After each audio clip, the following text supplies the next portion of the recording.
I'm not sure this is like a resolution kind of conversation. This is something I should have known before agreeing to say yes. Like, we've talked about kids every day. It's not your kid, but they are your kids. The meetup between Marissa and Ramsey and her mother was oaks galore. Oh my God, that was awkward. And then what happened with Tyler and Ashley A? I really want to know. I really want to know because something happened that I'm not sure about, and I would love to know what it is. How did it come out that he had children? They need to tell us because we didn't see how it came out. We saw the aftermath when the conversation was taking place, but we didn't see when it started, and I would really would have loved to see that. Hey there. Thanks for stopping by. It's Valerie. Welcome to my channel. If you're new here, don't forget to subscribe, click the like button, turn on the notification bell for when I upload new videos, and definitely leave a comment. In this episode, I'll be reviewing Love is Blind, Season 7, Episode 9. Am I the only one who's uncomfortable every time I see Tyler and Ashley A? Because it seems as though it comes across as though it's all pretend, as it's just, someone playing a role, especially with all the stuff that's come out about him on TikTok, Twitter, or whatever. It's really sad that I hope she knows what's been going on. I hope she is aware of everything that was there in his past, and that she's not suddenly woken up. Ashley hasn't suddenly woken up to all this news about this man, and that she actually knew about all this, because they're discussing children and him sort of saying, he wants 7 children, and they're sort of debating, and then she comes back and says, no, I only want 3. They negotiate on the number of children that they're going to have. They negotiate about the names that they're going to give their children. And it's like, this would have been cute had all the stuff not come out on Twitter or on TikTok. This would have been cute. But because of the history and everything else that's happened, it makes it difficult to sit and watch. You have Hannah, with Nick D. It's very awkward with Hannah and Nick D, because Hannah, I think, sees herself as the adult in that relationship. And every time Nick is unable to do something, she has this patronizing way of speaking to him, which I personally don't like. And when her brother turns up, he confirms that, yeah, she does do that a lot. At times she says things that are not appropriate. At times she makes things that make you cringe and sort of question, why is she saying this? And it's sad that they discussed it without her presence there, because I don't know how she's going to feel when she watches it, because it seems Nick's experience and the brother's experience are the same, so they are aligned on certain parts of Hannah that they both don't like. I don't know why her brother had to say that. Maybe they would have benefited from having an adult in the room. Maybe Hannah should have had someone more mature to come and visit and actually ask Nick the questions that need to be asked, because Nick shows a lot of emotion. Well, he's not emotionally intelligent. That's just me. He lacks certain skills that someone at his age should have.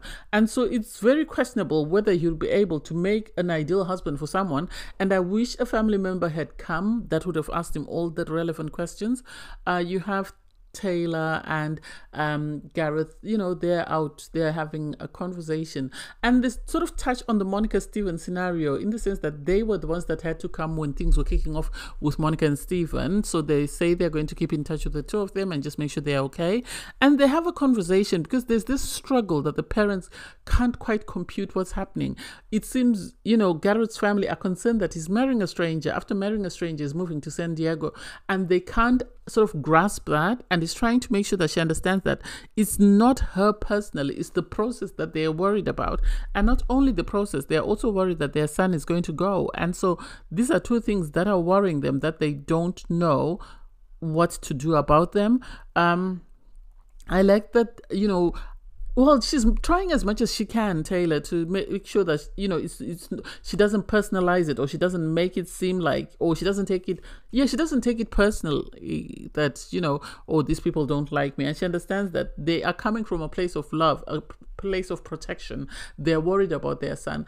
And she also has this dilemma whereby Gareth is concerned that what if when they go to see Taylor's dad and he says no, he doesn't want Gareth to marry his daughter, what will happen there? And so it seems there's a lot of things going in the background that they're very protective about when it comes to their parents, that they don't want to say on camera just to avoid a negative edit for their parents, which I understand. I really understand, and I appreciate them for being honest with one another and making sure that they other party sort of understands where they're coming from. So you have Tim and Alex go to Tim's place. It's very manly. She's right to say the decoration is very manly. You can tell that a woman hasn't had any input in sort of the makeup of that space, because it's very manly. It's very Tim. It's got his service accolades. It's got, his dog and everything else. And so it's really nice to see that, it's clean. It really is clean. It shows he was in the military. So they have a conversation, because it seems somehow with Tim, he has a lot of similarities with Alex's dad, the music he likes, the sort of, and now he's got the same, couch as recliner as her dad. And it's like, oh my God, it's more or less like she's marrying her dad, isn't it? I like them. I like that they've progressed. I like that they are now sort of having conversations that are very calm and very controlled. And you can actually tell that the fight they had in Mexico did them a great service, because whatever was sort of holding them back, they've managed to open up and sort of learn from that, and are doing their best to make sure that they are on the same page for if they decide to say yes on wedding day, which I really love. You then have Marissa and Ramses meet up with her mum and her siblings, and it's like, oh my God, this was tense. This was tense, because Marissa's mum is not on board with this. I don't know how she'll feel when she finds out some of the things that Ramses was saying, in the sense that, we all know the comments he made about her military service. And so if her mother is not on board at the moment because of the fact that she wants a prenup, I can only imagine how she'll feel when she hears the things that he was saying about his daughter and her military service. Because the mum, brings her other children, and it comes out that, she's been married, or she's been in relationships a couple of times where she's had children from different dads. She's proud of that. She doesn't believe that marriage is forever, because from her personal experience, and she makes sure that this young man is aware that just because he's getting married to her daughter, it doesn't guarantee that they're going to be married for life. Things could change at any point, and they could end up getting a divorce, and her mother understands that and is on board with that. But the mother insists. First, she brings this album that she shows her daughter, and then when the daughter leaves the table, I think the producers gave her a signal. In front of all her other children, she lets it be known to this young man that she is not feeling him. 1. 2, she wants a prenup, because she feels like, it's a very short period of time for people to meet and then, decide that they want to get married. So I get where her mother is coming from to say that, I want you to sign a prenup, because I want to protect my daughter, because at the end of the day, my daughter is in law school, and if she becomes a lawyer, there is a guarantee that she's going to make money. You say you were married before, and you broke your marriage broke up because you felt you were growing in different directions. So I don't want you one day to wake up and say, you and my daughter are going in different directions, and then you suddenly divorce her and you take my daughter's assets, which makes sense. And I would have assumed that Alex would have asked for this, seeing as she is a law student. This is something that should be priority number 1 to her. With Kinetic, I know that on Married at First Sight, I've heard that they make the participants sign a prenup agreement that whatever you go into the marriage with, when you leave with. And so I wouldn't be surprised if they do the same for Love is Blind. So I'm surprised that her mom is bringing this up, and I'm surprised that Marissa hasn't said anything, unless she's had this conversation with her mom and is adamant that she doesn't want a prenup just in case it might put her husband off. I think she needs a prenup. I think she does. I'm not sure about this guy because of the way he spoke to her about her military service.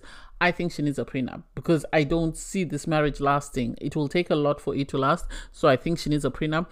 And for the siblings, you could tell were uncomfortable because the mom told him, all my children are educated. All my children have done very well. And so I don't want someone to come into their lives and take whatever they've worked very hard for. She is right to say that she is their mother. She's been there. It's up to this guy now to decide, does he still want to stay in this marriage, or does he feel like, it's time to pack it? He says he's happy to sign a prenup. I didn't like the way he spoke to Marissa about her military service. I didn't like his attitude and how confrontational he was, and how sort of accusatory, whereby he was sort of saying, you know, you're responsible for your actions, you joined the military, so you're responsible for whatever you do in the military, blah, blah, blah, blah. So I get where the mom is coming from, especially if she's heard all this from Marissa. I would assume Marissa told her that this is the argument they had, because when he started talking about, oh yeah, we did clash once, you could tell that Marissa was uncomfortable. She didn't want him to say anything, but he kept going, and she kept looking at him. I think she was worried that her mom would say something on camera, and well, her mom has said worse. She said she'll cut his cojones if he hurts her daughter. So, hey. I guess I spoke too soon, because you have Nick D meet Hannah's mom and dad. And I was questioning why they didn't meet him. But they do meet him. They have a conversation, obviously. They are, you know, happy to meet Nick D. They say, when Hannah says, are you going to grill him? They let her know that it's too late for us to grill him because he's already proposed. You've accepted the proposal. So we just have to trust your judgment that, you know what you're doing and you're doing what's in your best interest. I love the fact that, you know, well, Nick tried his best, because one thing about Nick is Nick knows how to sell himself. He's always going to be his own sales rep. So he really was able to sort of communicate. He brought flowers for the mom. He brought a belated birthday card. He was speaking to the brother. He told the brother, I got you a present. So he really was able to sort of speak to them individually and make them feel like he was paying attention to them. You had him sort of try and, oh, you know, she's going to be my teammate. She's going to, and I was just like, Nick, calm down. You don't need to sell yourself that much. You've won her. You've won them over. It's okay. You don't need to keep going. Just keep your mouth shut and just wait for them. So when Nick left, you had Hannah speaking to her parents, sort of saying, there are things that he does that annoy me. And it's like, there are things that you do that annoy him.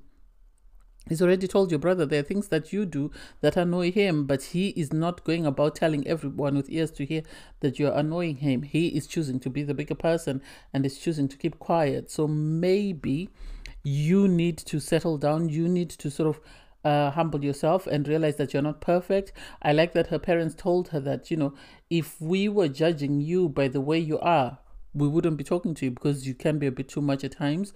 That humbled her. Because I think she's too particular and too sort of very analytical about things that she doesn't need to be. So, hey, it is what it is. And then you had Alex and Tim go to Alex's place. Oh my God. It reminded me of Jeff T from Married at First Sight, season 6. It was a mess. She had black bags. She had clothes on the bed. She had clothes in the closet, clothes everywhere. It was like Christina Yang when she brought, you know, Burke to her place and she was like, this is me. And so it's a mess. It's going to be a struggle. I think it's going to be a struggle.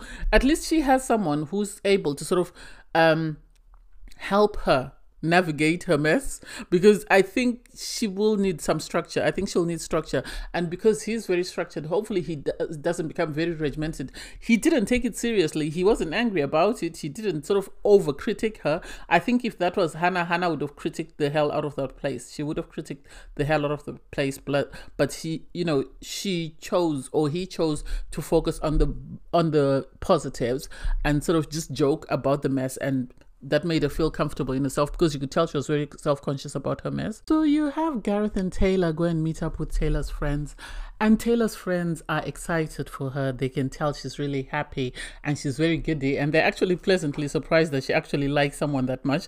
The way Gareth talks about Taylor, oh my God, you know, he really cares about her and he wants to be with her. So whatever makes her happy, he's going to do. So if it means moving with her when she goes back to San Diego, he's happy to do that, because this is something that she's always planned on doing. I like the fact that one of her friends brought him, you know, a glass blown fish from South Africa. That was cute. That really showed that they care about their friend and they really are interested in this man that she's chosen to make her husband. And so it was really nice to see. It was really nice to see how appreciative they were of him and how he made her feel. I loved that. I really loved that. Marissa and Ramses, for me, are a walking red flag, in the sense that every time there's something going on with the two of them, it has to be a topic of sort of confrontation or sort of debate. They can never have a conversation just because they're having a conversation.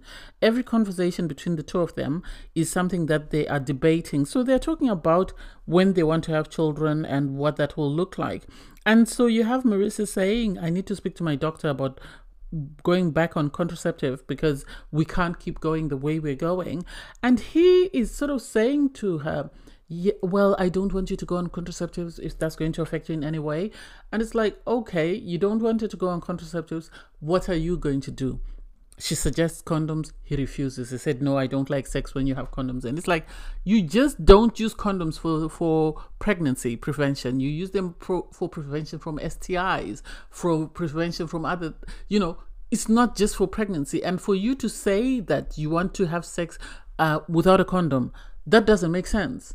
It's either you put on a condom, you have a vasectomy, or we use contraception. I'm telling you, I'm not using contraception. I bet if she had suggested a vasectomy, you would have said no. You would have said no. But he's happy to raw dog it and just leave it to the stars and hopefully she doesn't get pregnant. I don't like him. I don't like him for her. I don't like him. If you've been here, I don't like him for her. I think he's too much work for her. I think he's too demanding. I wish Taylor had spoken to his ex-wife to actually find out what went wrong, because I think she always felt railroaded. I think it's either his way or the highway. That's the impression he gives me. Nick's parents are smitten. They are smitten. They really love Hannah. And it's interesting because it's like, oh my God, what is it you like about her? They kept talking about her beauty, about her eyes. She did amazing because she actually brought personalized gifts. It showed that she took her time out to actually get thoughtful gifts. Unlike Nick, who brought a card and a bouquet of flowers, she bought flowers. She bought the dad a gift, his favorite golf ball. She bought the mum, pineapple themed sort of salt and pepper shakers with a little tray to put a dip. She really went out of her way to make a very good impression. And sadly, Nick didn't. And she sort of tried in a subtle way to bring up that, she and Nick are not on the same level, in the sense that he still has a lot of growing to do. And it's like, oh, now you're about to upset your mother-in-law. Now you're about to upset your mother-in-law. Be careful that you don't upset this lady, because it seems like she feels some type of way about her children. And so if you are going to tell her that her son is not on the same level as you, just be careful that she might, bite. So that was interesting to see. It was really interesting to see, because they had quite a lengthy conversation with the mom, and then eventually they agreed that, the parents accepted her. They said, you're welcome to the family. We really like you.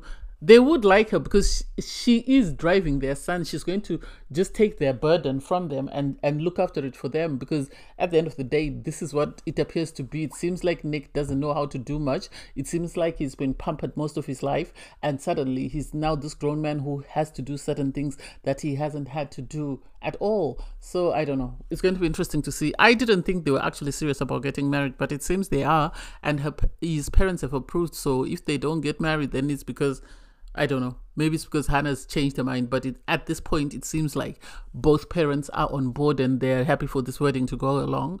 Then you have Tyler and Ashley having a conversation about his children.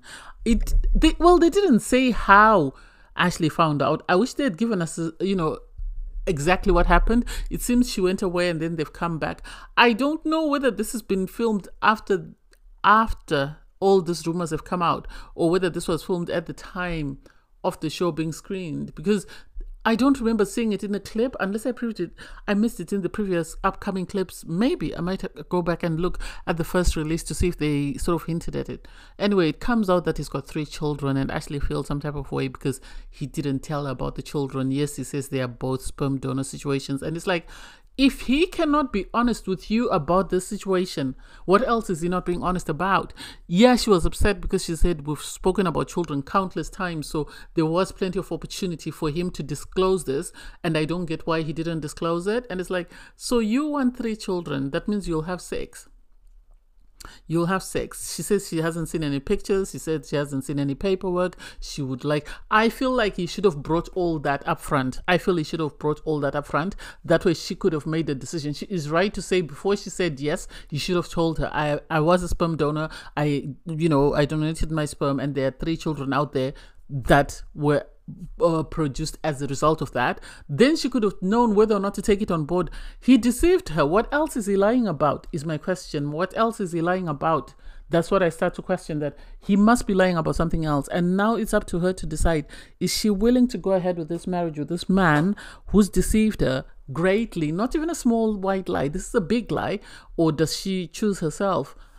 I think she's going to stay with him. I really think she's going to stay with him, and I don't know how she's going to feel with everything else that's coming out at the moment. But hey, it is what it is. Thanks guys for watching. Please don't forget to like, share, comment, and subscribe, and click the link in my video to watch my review from episode 8. Bye guys.